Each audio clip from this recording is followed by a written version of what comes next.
Okay, so we're going to make some models for the in-building riser.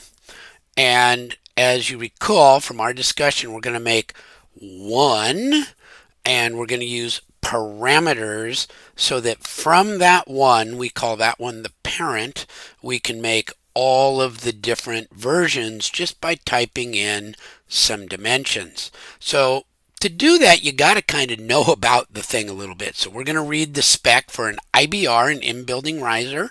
There's a little bit of an old one, Ames. I think they've got a different name for it now and stuff. But remember, it goes under the ground and pops up inside the building, and it goes under the foundation, and any welds have to be not under any joints, not directly under that foundation that you see right there.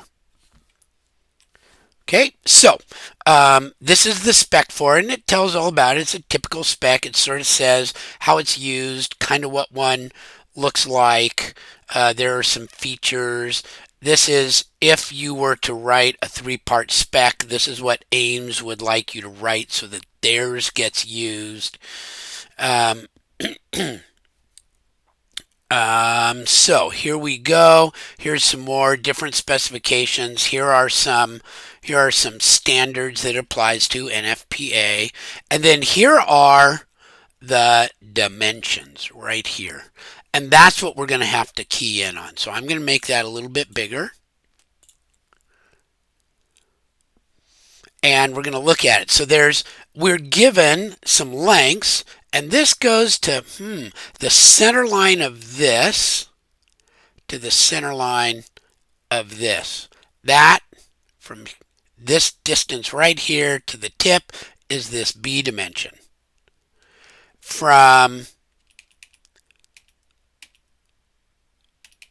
right there, that center line, the end of that, to the end of the thing is the C dimension. So we've got the dimensions for this thing, but it's not really all that we need, because here we've got what's called a long radius elbow.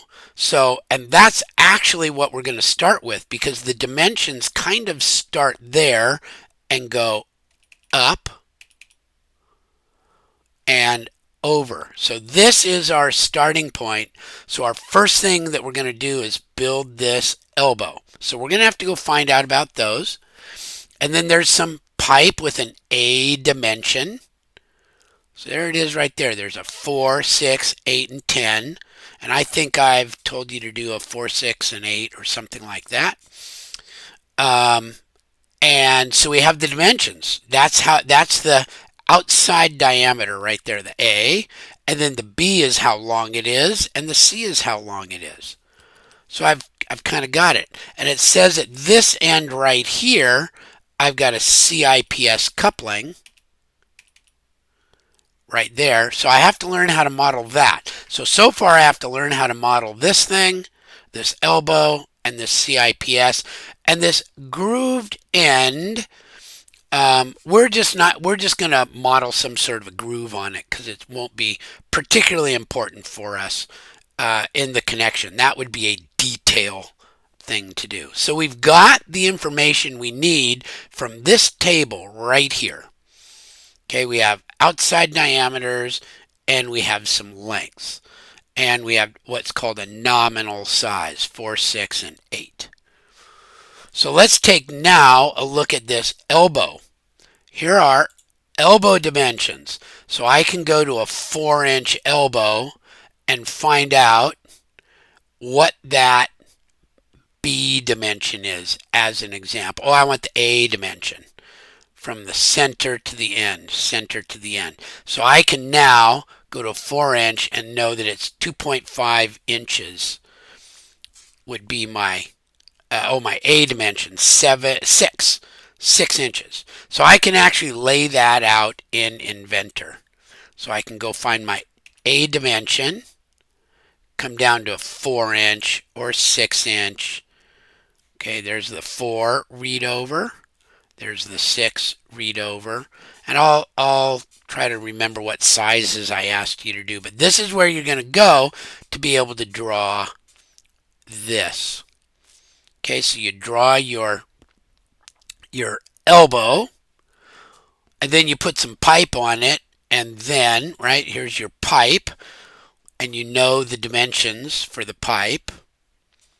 And then you get your CIPS. Ooh, this one's a little bit tough. So this little thing over here, that's the CIPS.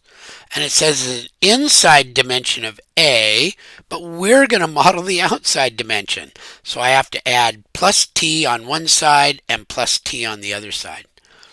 And here they gave me the outside dimension, so I can draw this and I can draw this. And then when I hook it all together with the pipe and the elbow and the end, I can do a shell command. Okay, and again, I'll look at, whatever size I asked you to make, a 468, something like that, and these will be the dimensions, and that's how long it is. So that is where you get your information to be able to model this. Remember, what we're going to do is we're going to model this first, the elbow, then we're going to put on one leg, put on the other leg, put on the CIPS, and then adjust this leg length so that the overall length C matches our work. So that's my specification review for in-building risers.